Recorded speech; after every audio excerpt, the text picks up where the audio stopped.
Oi, boa tarde, tudo bem? Eu sou do grupo 5 e a gente vai apresentar agora o nosso trabalho de Assembly dos Simões. E o nosso jogo, ele é muito inspirado em Undertale, né? A gente fez um jogo bem parecido com Undertale, o grupo é composto por mim, Igor, Matheus, pelo André. Eu vou começar agora mostrando um pouco como é que é o jogo, né? Para vocês terem uma ideia de como ficou. Nosso jogo é assim, tem o coração e o objetivo do jogo é a gente desviar desses ataques. A gente tem 3 vidas e se a gente acertar o ataque, a gente perde uma vida. Eu vou tentar não morrer, mas o jogo é meio difícil. Basicamente é isso. A gente tem que fugir desses ataques e sobreviver até acabar o tempo. Os ataques são randômicos, a gente fez uma função para randomizar os ataques. Então, toda vez que você jogar, vai ter ataques em direções diferentes. É. Eu estou muito bom no jogo, né? Então, eu ganhei. Mas você tem a opção de jogar de novo. E, como você falou, né, tem a opção, se você apertar Z ou X, você pode ir direto para a tela de vitória ou para a tela de derrota. Para mostrar um pouquinho da tela de derrota aqui, então, como vocês podem ver, aí eu acabei de jogar aqui, consegui ganhar. Então, como vocês podem ver, essa daqui é a tela de derrota. No caso, se você perder, aparecer essa tela e a opção de você jogar novamente. Agora a gente vai explicar como que funciona o código do jogo. Por favor, André, você. Para começar, a gente declarou as strings, né, que são as mensagens que o jogo vai exibir ao longo de cada fase, do início, né, como a do início, a do decorrer do jogo, quando ele perder, quando ele ganhar. Então, estão todas declaradas aqui no código, né? Depois, a gente declarou as variáveis, né, que é qual letra a ser digitada, né? Que teria também a posição atual do coração do jogo, onde é que ela iria ficar. É, vai determinar também as variáveis, a posição de onde o ataque viria, de quais lugares diferentes o ataque poderia vir. A gente vai explicar isso mais adiante. E aqui no main, no bloco de códigos main, a gente tem as funções do jogo, né? Cada ação do jogo que iria acontecer, né? Desde de apagar a tela, de acordo como o decorrer do jogo se dá, né?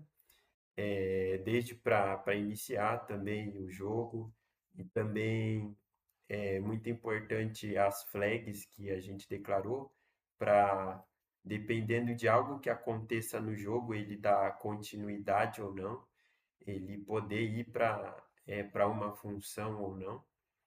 Aí, falando sobre a função do loop, aqui a gente tem a função que ela inicia a movimentação do jogador, do coração. Aqui a função que vai chamar o delay para ele não se movimentar tão rápido e os ataques também não serem tão rápidos. E aqui nessa função aqui, load R0, ele vai contar o número de ataques que o jogador conseguiu sobreviver. Aqui, se ele chegar no 20, conforme está mostrado aqui, aí ele ganha o jogo. Falando sobre a função do ataque, a gente tem aqui os turnos dos ataques, que ele vai definir em quanto tempo um ataque ele vai ser executado. E depois aqui a gente tem a flag do dano também, que ela é, ela vai ser zerada, né? Para que possa tomar outro dano. Aqui no contador ele vai recalcular, né? No turno sem ataques, ele recalcula o contador de flags para o próximo ataque, né? E aí no turno sem ataques, a tela vai ser apagada, né? E ela vai ser redesenhada porque os ataques eles estão apagados. Depois disso, ele vai incrementar o valor no registrador set e depois ele dá um jump loop para voltar tudo de novo. Agora o Matheus vai continuar falando sobre o código. Então, aí a gente tem as funções. que são usadas aqui na main, no loop, né? A gente tem a função que movimenta o player, que é uma função com várias subfunções,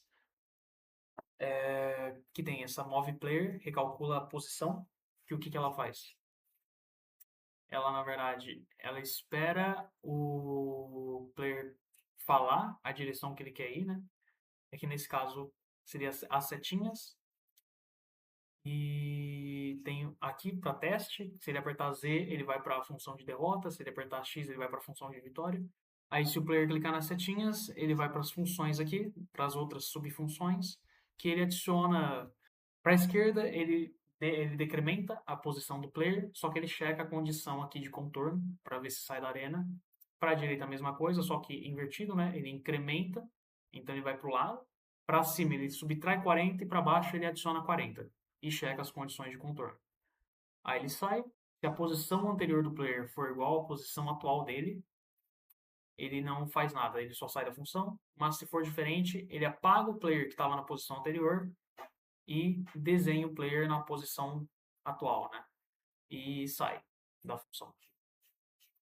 A função que desenha o player seria essa aqui, que ele carrega o coração, o caractere do coração, que seria que a gente fez no char map, e ele adiciona a cor vermelha, né? É isso, ele carrega a posição do player, dá o alt char e salva essa nova posição como anterior.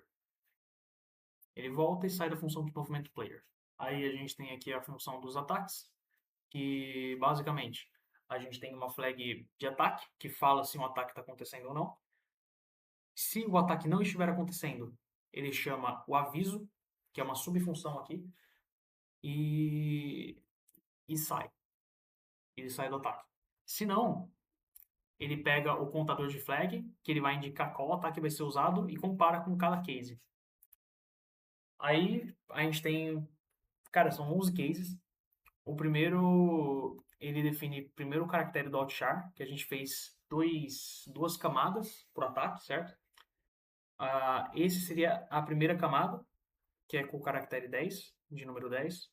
A posição inicial dele, o valor da divisão, que vai determinar o número da coluna, porque como a tela é 40 por 30, se você dividir a posição dele por 40, você pega o valor da coluna e eu defini a coluna final do ataque. Aí a gente tem um loop que ele dá o outchar e fica decrementando, e se ele vê que chegou na coluna que eu escolhi, ele reajusta, que é basicamente subtrair 31. E ele vai decrementando, e se o player for pego em uma dessas posições, da posição que estiver acontecendo o ataque, ele toma dano. Que depois eu chego lá e desenha o player para o ataque não ficar em cima do player, o player ficar em cima do ataque. E loopa isso até chegar no próprio número 0, que seria na linha 0, a coluna 11, que ele vai para a próxima camada do ataque. Que é a mesma coisa, eu defino um novo caractere do outchar, dou uma nova posição de início, valor da divisão, uma nova coluna final e faço a mesma coisa com o dano e tal. E quando chegar no final, ele sai do loop. Ele volta o ataque, certo? E aí tem vários ataques, eles seguem basicamente todos o mesmo esquema. Tem o ataque que é o raio na direita, né? Com a segunda camada também. Tem um ataque que esse aqui foi mais fácil, né? Ele é horizontal, então ao invés de ter que reajustar a coluna, a gente só dá alt char e decrementa até ele chegar na posição que eu quero. Mesma coisa pro raio em cima.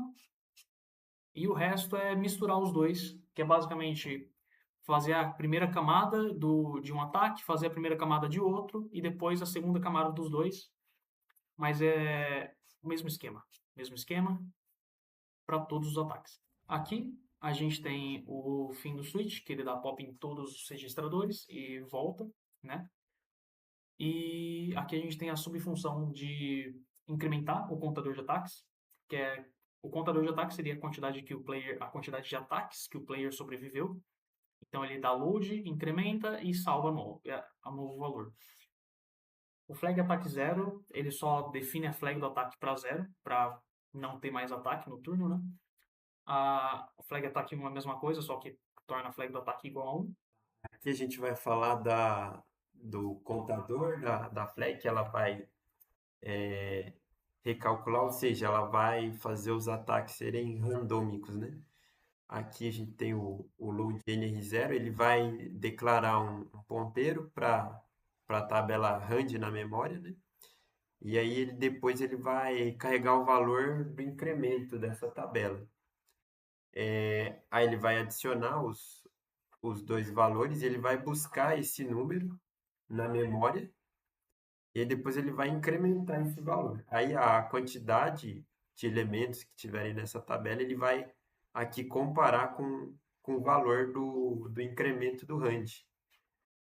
E aí, se esse contador se ele for maior ou igual à quantidade dos ataques, ele vai reiniciar o inc-rand. E aí, se não, ele vai salvar o valor desse inc-rand. Depois, aqui no flag que vai reajustar, ele vai zerar o contador. E aí depois ele vai dar todos os pops aqui. Aí aqui a gente tem a função dos avisos, que é quando a flag do ataque é 0. E é a mesma coisa, ela compara cada case do ataque, que ela vê qual ataque vai acontecer, e ela compara para pegar o aviso certo. E é basicamente o mesmo esquema do ataque. Tem aquela parte de reajustar a coluna, como nesse caso aqui, eu quero colocar ele fora da arena, né, o aviso fora da arena, para ele avisar o player de onde vai vir um ataque. Tem o caractere do Outchar, a posição de início, a posição de fim, mesmo esquema dos ataques. Aí aqui, quando for uma coluna, né, a gente segue o mesmo esquema também, que a gente seta aqui o valor que a gente vai dividir. A gente vai dividir e pegar o resto para encontrar a coluna. E a mesma coisa, mesmo esquema para os avisos, mesmo esquema dos ataques. Tem um aviso para cada ataque, então são 11 avisos no total. E depois volta também. Então, agora eu vou explicar um pouquinho da função de dano, né? Aqui dentro da função de dano, a gente vai carregar o valor da flag de dano e a gente vai comparar se o personagem ele tá na posição do ataque ou se ele não tá. Se ele estiver na posição de ataque, ele leva o dano, aí ele desconta a vida do player nessa parte. E se ele receber o dano, ele vai pro dano fim, senão ele vai pro flag de dano igual a 0, e aí ele não toma esse dano. E aqui na função de derrota, a gente tem um registrador que conta as vidas do player. E se essa vida chegar a 0, são 3 vidas, né? Então, se ele receber 3 ataques e essa vida chegar a 0, a gente vai para a tela de derrota, no caso. E aí ele chama a derrota, né? Derrota loop. E aqui ele mostra, ele fala se o player quer jogar de novo ou não. E eles colocam todas as strings certinhos, explicando lá as strings que aparecem na tela de derrota, igual eu mostrei para vocês naquela hora. E depois ele vai tipo, para a derrota fim de jogo, onde ele apaga a tela e para o programa. Se você escolher não, no caso, né? E na função de vitória é a mesma coisa. Se você conseguir sobreviver aos 20 ataques, né? Ele tem um contador lá de quantos ataques você sobreviveu. Ele vai incrementando esse contador. E se você sobreviveu aos 20 ataques, ele vai para a tela de vitória, que ele coloca as strings, ele conta lá a historinha do jogo, vai para a tela de final e ele mostra e de novo pergunta se você quer jogar de novo ou não quer. Aqui você mostra todas as strings, elas estão colocadas, tem a cor bonitinha. Igual o André explicou no início, algumas strings estão completas, outras estão em pedaços, porque tipo, elas foram usadas várias vezes, né?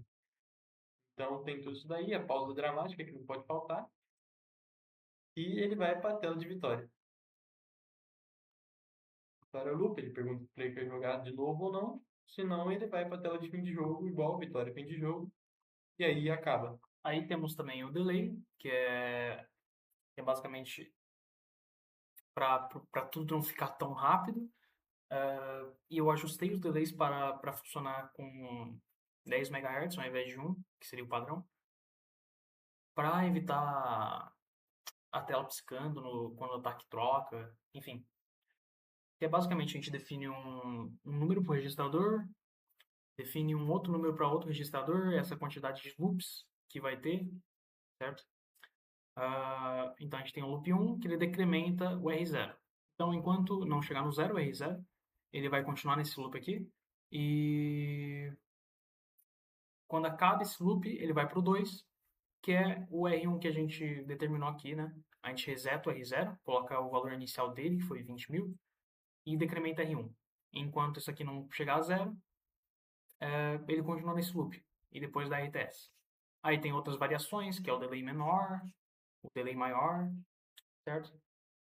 E só aumenta o contador aqui. Então é isso, esse foi o nosso código, né, o jogo que a gente fez. Tem algumas outras funções, mas elas são padrões, né, em todos os jogos. Por exemplo, a função de imprimir tela, a de imprimir string, que são as funções padrões, né, que tem nos jogos. E no final aqui a gente tem as strings com as telas, que a gente faz o mapinha, o game over e tudo mais.